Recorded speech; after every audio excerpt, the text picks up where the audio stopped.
So I watched Rebel Moon 2. Why? I know. Dude. Scargiver. It gave you scars. It scarred my brain. On your eternal soul. Now, listen, before we dive into the horrendous awfulness of this terrible movie, I want to remind everybody, just as context, I am a big Zack Snyder fan. Before Rebel Moons, there's only ever been one Zack Snyder film I didn't like. And that was the Zack Snyder film that even Zack Snyder doesn't like, which is Sucker Punch. That's it. I didn't love Watchmen, but I didn't dislike it. I liked it. The Al Ghul, I think, is a treasure of an underrated film. I really enjoyed his Batman versus Superman more than most people did. I really enjoyed both versions of Justice League. And obviously, the utter masterpiece, and I'll always be grateful to Zack Snyder for creating, I think, the most underrated comic book film of all time in Man of Steel. I still got the big standee over here in the corner. You can't see it right now, but it's there. Trust me. Of course, the classic 300. And I know not everybody did, but I even had a good time in theaters watching his first Netflix film, Army of the Dead. You can go back and watch all my reviews of all this stuff. I am a Zack Snyder fan. Except for Sucker Punch. Then Rebel Moon Part 1 came out. It was terrible.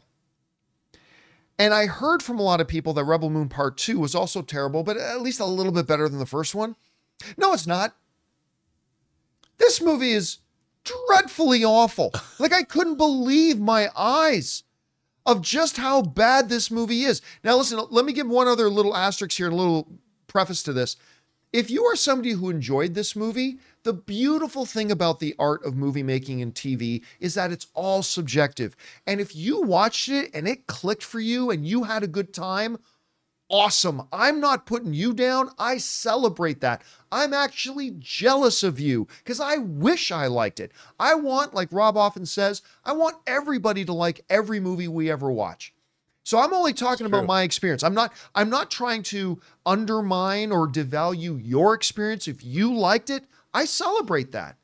But my job here is to tell you what my experience was like.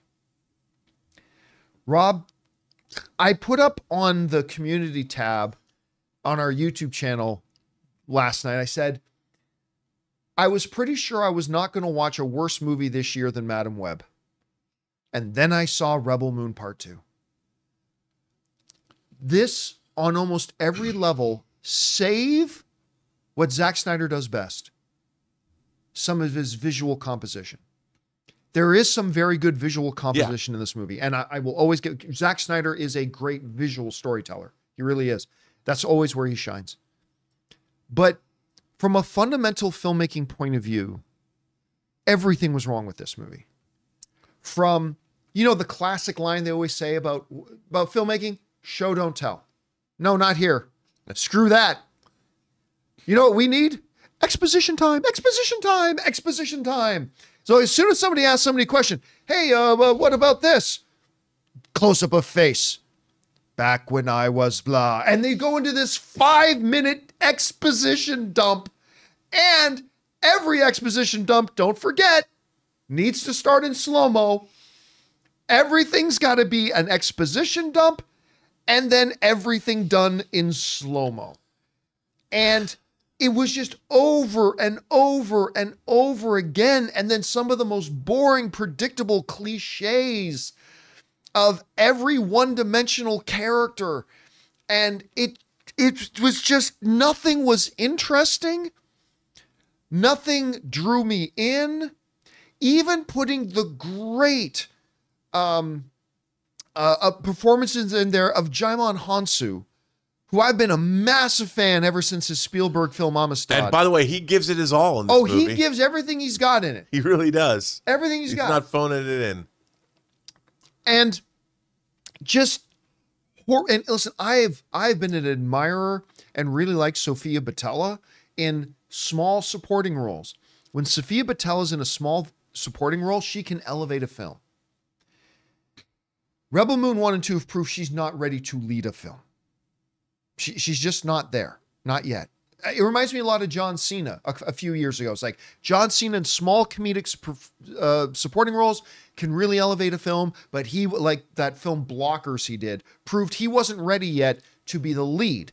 Fast forward a few more years, he is ready to be a lead. Great. And maybe I hope Sofia Boutella can get there too, because I really like her. But I mean, it was just so horrendously bad and difficult for me to get through. I just couldn't believe what I was watching. And then it ends with, oh, wait a second. You didn't know the princess was alive? What? She's alive? Let's go save the princess. It's like, God, no. Leave the princess wherever she is. Maybe she's got Netflix. Maybe she's comfortable. Maybe she's got a Nintendo Game Boy. Wherever the princess is right now, let her stay there. Because I'm sure Netflix will go back and probably make another one of these. I can tell you right now, I'm not going to watch it. I'm done. Unless a third one comes out and then everybody comes back and says, actually, they really turned it around. It's great now. Then I'll be there. I am going to wait until Zack Snyder makes something else. Because I still believe in Zack Snyder. Right? He's made enough really good films that I have personally really enjoyed that I continue to believe in Zack Snyder. I just don't believe in this particular product of his. We just need the extended cut. Oh, yeah. Don't even get me going on this extended cut. Not. Whoa, wait, no, John, you don't understand. It's on Netflix. It doesn't matter what the runtime is. Netflix put out The Irishman, for heaven's sakes, which was 3 hours and 40 minutes. This is all just, the whole director's cut thing is just marketing bullshit. Okay, I watched it too. I finally finished it. You got through it? Yeah. On what? Your fourth try? No. It was one try. No, you said you tried 3 different Yeah. times. But it was one try yesterday. Oh, one try yesterday. So I started it. Oh, he did a redo. Yeah, the 3 times were within the first 20 minutes. The 25 minutes. You checked out. Yeah. I tend to look at the bright side of things, right? Is there one? No, hold on. Like, yeah, give me a. The drama in it was over dramatic, right? The slow-mo is overused, but I did love the visuals that we got, and some of the action was very good. Here's the thing, like, I appreciate that this wasn't in theaters like Madam Web was, because like unless you signed up for So does my pocketbook. unless you signed up for Netflix just for this movie, you're like in the minority. Most of everyone had Netflix already. It was an option that was there. You had an option to watch it. For me, when it got to the back half, I couldn't turn it off because I liked the action I was seeing. I liked what I don't know about the story itself. It was trash, but I did like what I was seeing, and no one could take me away from watching it. I was like, I'm gonna finish this. And to be honest, if a third one came out, I would watch it. I don't know why, because it's not. You could choose to stop it if you want, if you're not having good. But me, I just from the second half on, when the action started, I was like attached to the screen. I don't know why. I know it's a bad movie, but for some reason I did enjoy some of like the action at the end. I mean, what can I say? You like train wrecks. You could mute this film and it would be okay as an option film of a film being there for you to choose to turn on and off. That's the quote they need to put on the poster. If You can mute choose this, to turn if it off. you mute this film, it could be okay. Ray Ora, the John Campea Show. I'm just saying, it meant like, you know. But here's the thing, even the action, which like I said a little bit earlier, Zack Snyder is a terrific visual storyteller. But even the action, so I liked a lot of the visuals too, but even the action, I always say that if the action doesn't have narrative purpose, it's just visual noise, right? Right. And when I was watching the action, I thought, none of this makes any sense. You literally have this dreadnought with what they said has tens of thousands of soldiers and military. And they're walking a dozen guys into a barn with knives. I mean, none of that made sense. They have a fleet of fighters. And all they have is one giant cannon, which they literally use spin wheels to turn the cannons. That was so funny. And that's it. They've got like one big gun. That's all it is. We got one big gun. Ready. We don't have any surface to ground missiles. No. We got this one big gun that we turn with the wheel and a U-boat periscope up goggles that we need to look through. Okay, fine, whatever. But if they it's like, oh, we want to take these guys out. Well, should we just launch a dozen fighters and blow them shit? Now let's send down 12 guys with knives. Well, they have to protect the wheat, John. Also, You got to protect the wheat. You don't want to burn the wheat fields. Here's another thing. Oh, and by the way, we'll have That the brings the robot week. show up for 1 second and say, "You can't win," but then he'll just show up later and just like the beautiful little plot device. Also, I love the fact that they had giant tanks, yet they had underground things, but it was just covered with wood, and none of the tanks ran over that thing and fell into the Okay, trenches. that brings us back. When they're up in the dreadnought, right? Say, bring up. They have the technology. If they can drive, if you can travel interstellarly, they bring up the technology. Where is everybody? Bring it up. They can see everybody in the buildings, But they don't see the pathways. but they don't see the paths, and they don't see the trenches, and they don't see that. But oh yeah, look, we can see we got 45 women and children in that house there, and blah blah blah. But they can and Okay, it's they back. they have these ships that fly through outer space, right? I guess there's no California smog check on these ships because they're literally flying with these billows of blah, blah, blah, blah, like smoke. And Okay, it's bad. Like, Okay. It is bad. What's It happening? is not good, but I'm still watching the third one. I don't know why. Maybe I hit my head too Yeah, many but times. Ray, when you watch movies, you multitask, so you're like working and Yeah, stuff. So it's not like yeah. you're just sitting there, like you know. Yeah, I wonder how much of the movie you actually But watched. no, I did watch I it. watched him Okay, watch hold on, movies. hold He's on, doing hold on, three hold on. things at a time. I will say this. Madam Web, Yeah. I spent $30 because Perfection. that It's was perfect. food, gas, and time. Changed nothing on it. Rebel Moon, I spent nothing. Well, No, Ty, no. you used AMC A-list. No. Even with A-list. Dude, you have Okay, a finite I'm saying. time on this planet. So the most precious thing you have is your time. Yeah. That's better than any money you could ever spend, and you wasted that time watching this. But you I don't. liked it. I don't know. Yeah, You guys. well, I no, watch I these thought it was- things. No notes. I thought it was I thought it was okay for a whole movie. It was like a sci-fi movie, like on Like Sci-Fi Channel. Yeah. Yeah. That's what it was to me. It's if you can get through a Sci-Fi Channel movie like Crocodile versus Great White, whatever all they have on there. If you're a person who appreciates Crocodile versus Great White, Maybe that's what he was going for. This was like an now experimental listen, thing. I'm picking on Ray here, but Right. but the reality is, again, like I said in the opening, there are going to be people out there that watch this movie, and for them it clicks and it works. No, it didn't. And I'm not. It didn't click. It didn't click. I was just saying it was something on TV It was that was something new. on TV. That was new. That had me stimulated by lasers. Not quite clicked, more like clunked, but yeah. Yeah, clicked, clunked, whatever. But I mean, it will. There are movies that a lot of people hate that all of us like, right? Everybody has movies that everybody hates that we personally like, and you know that's the beautiful thing about the art. I'm just saying, for me, I was like wanting to scream at the TV, going, "Why? One more What point. are you doing?" One more point. Why is the Native American guy or whatever he's supposed to play? Why did he run into lasers with no armor on? But he had an axe, Ray. Didn't you see he had an Blocked axe? That with was an my axe. biggest problem. I was He's like, gonna go. why? How? The aim of those troops, man. They didn't get nobody. And then here's the other, like the woman with Yeah, the the cool with the hot blades, With the two We call her swords. right? Hot Blades with the Houlihan. swords. Hot The real Blades Madam Houlihan. Web. The real Madam Web. All right, it's like she's set up as this insane badass. Yeah. Struggled fighting three dudes. Yeah. I mean, that should have been a classic cannon fodder moment for the hero to show how easily she can cut through 5 or 6. It should have been 20 that would take her down. But instead, it was just like, 3 guys and she's having a hard time holding her own. Like, what? It should have been like a cannon or something that she couldn't. Yeah, she could- yeah. but- Something that was But overwhelming. these normal soldiers, where she is like badass in that art, she was overwhelmed by 3 guys. I had a problem with her dying that way. Yeah, it seemed kind of lame. And then they have like all throughout the whole thing, it's like, well, why do you feel so glum? Time for me to tell you the story about how I killed the princess. And then later, Jaimon Hansu at the table. It is now time for each of us to speak our truth.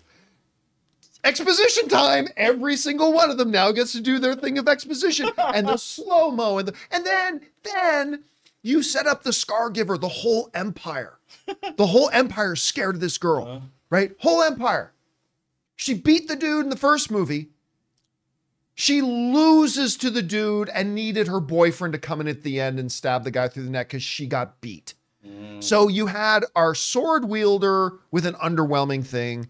They didn't let Jaimon do anything except kick some guys in the chest and stand with his gun going. He had the bridge fight. Like Native Sophia American Boutella, guy. yeah. Sophia Boutella loses her fight in it. Axe Dude is just Axe Dude. And I mean, I don't. And then finally they needed a plot device where, okay, now we're getting overwhelmed. Don't worry, the robot's going to show up. You know, the only guy who had a cool death was, oh, sorry, spoilers. For I don't care. I don't care about giving spoilers in this one. It's the guy that made it on the ship with Ed Screen. That guy had a cool death because he got pushed off the ship. Oh yeah, that was cool. That was an honorable death. That was cool, and I'm going to give it some credit. That was a good plot thing because you're setting up the badassness of the villain as well, taking out a hero, fairly easily. That was pretty good, not bad there. The farmers just getting. They gave more honorable deaths to the farmers, the normal farmers. Okay, the farmer. Thank you, the farmers. Okay, we've got you peaceful farmers. By the way, this whole planet, Vlad, really? This whole planet? There's one village on the planet? Okay, whatever. But dear villagers who have led this peaceful life, right? There's no other weed on the planet? The military, the space police are coming in 5 days. We're going to train you how to fight. In 5 days? No. Haven't you guys ever seen Three Amigos? We're going to spend the first 3 days gathering up the wheat. That's going to leave us 2 days to train you how to fight a trained military technological machine on its way here.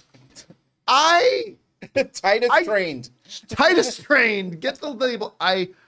Rob, I think you undersold this movie yesterday or on Monday. I think you undersold just how bad this movie was to me. Guys, we want to thank a sponsor of today's video, The Wellness Company. Okay, so you wake up with a scratchy throat, congestion, runny nose, and cough. You know your body. You know you're getting sick. So your choices are tough it out, get sick, and take time off work, or hope the doctor can see you this month, or wait 2 hours at urgent care and sit in a room full of sick people, or open your medical emergency kit. Match your symptoms to the doctor-recommended prescription. Start on the right meds and nip this in the bud now. Your medical emergency kit is not a first aid kit. It comes with doctor-prescribed meds to treat over 39 medical issues. Strong antibiotics for infections of all types, strep throat, pneumonia, UTIs, bronchitis, and so much more. Plus, a doctor's easy guide so you'll know exactly what to take and when. There's no waiting to see the doctor, no waiting at the pharmacy. It's all in here. Every home should have at least one medical emergency kit. Order yours online in just minutes. Your kit will be rushed right to your door, and you can get 15% off at twc.health/Campea and use promo code Campea when you check out. That's promo code Campea at twc.health/Campea. Okay, but let me really challenge you. Let me challenge you. Oh no. You need to watch them back to back. What would you say? And I'll give mine too in a minute. Oh no. What would you say? Because everybody already knows you hated the movie. What would you say are maybe some of the redeeming qualities of the movie? Well, I like to look at both sides. No. Okay, you know what? And you can watch this on the John Campea channel. The design team.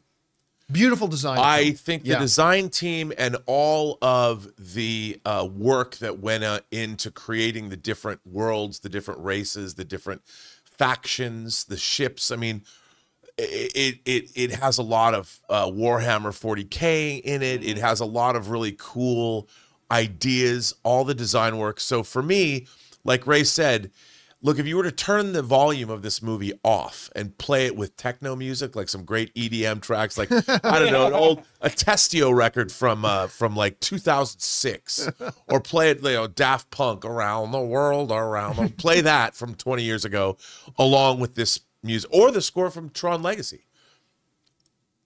That would be cool because you wouldn't have to pay attention to the absolutely atrocious, ridiculous story because you could just bask in the visuals and dialogue. And the dialogue, you would never, and you know what? Whatever you're making up in your mind as you walked by a screen as Daft Punk was blazing out of the speakers would be better than what's actually coming out of the mouths of these characters.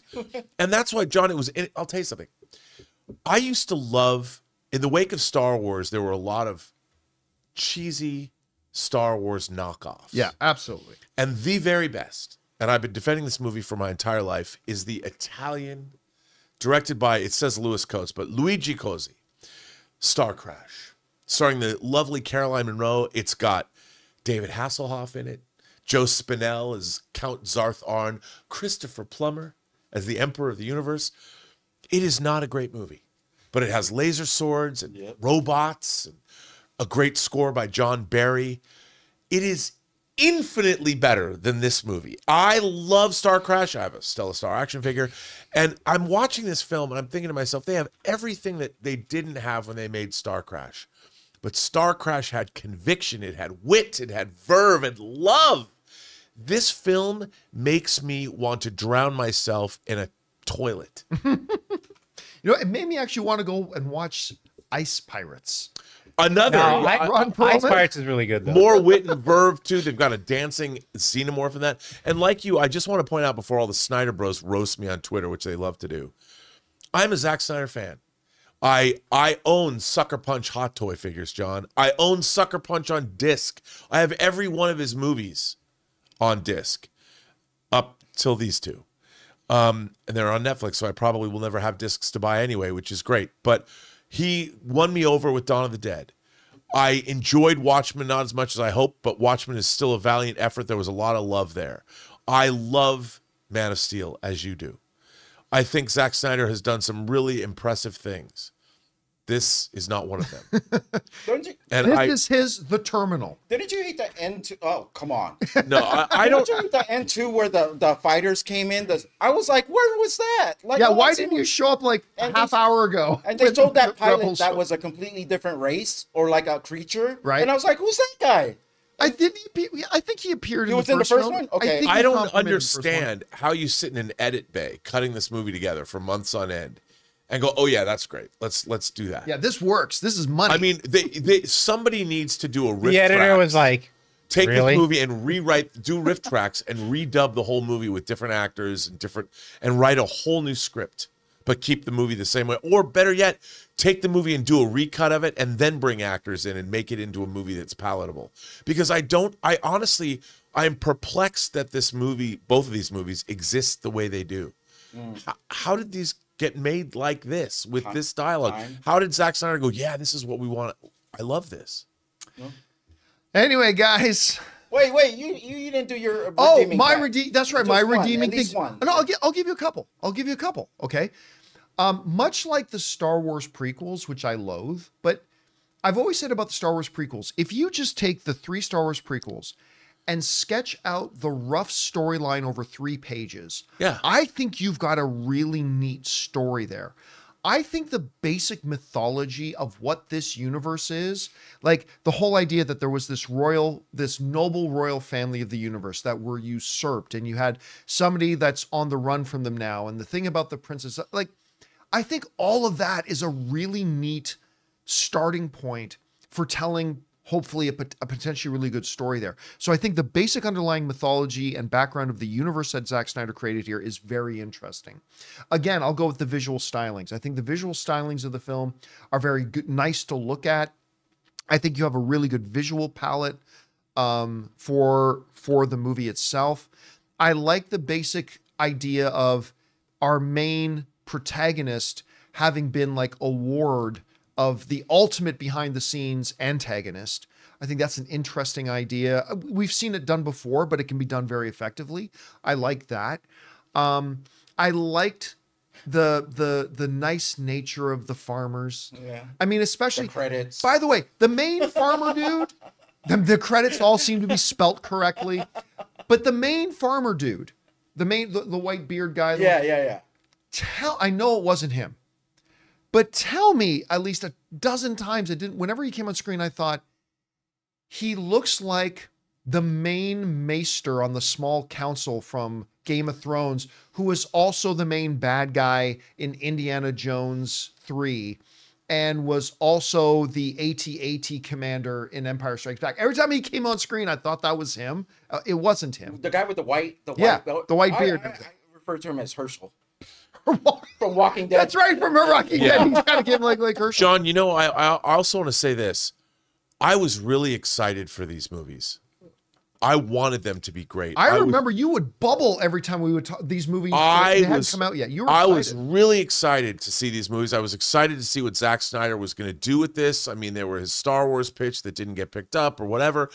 I was really, really, really excited for these movies. And to see what I got, I don't think I've been let down by a movie like this. Ooh. I can't remember the last time I was let down so much by films. Anyway, guys, with that as a final note, and I'm sad. What did you guys think about Rebel Moon 2, The Scargiver? Now, again, we're not just giving lip service. Movies are beautifully subjective things. They all hit us in different ways. And maybe you enjoyed the film, and I'm glad that if you did. We clearly, other than Ray, most of us here did not. Hey. This one hit you in the fine. balls. No, that's fine. There's nothing wrong with that. We clearly didn't like it. But what did you guys think about it? Did you get more out of it than we did? Did you hate it more than we did? Whatever you guys think, jump down to the comment section below and let us know your thoughts. Hey guys, thanks so much for watching this video. Make sure you like the video, leave a comment, and subscribe to our channel. And don't forget, we have a daily podcast called the John Campea Show podcast, available on Apple Podcasts, Spotify, or your favorite podcasting app of choice. Go and subscribe to it today so it'll be there when you need it.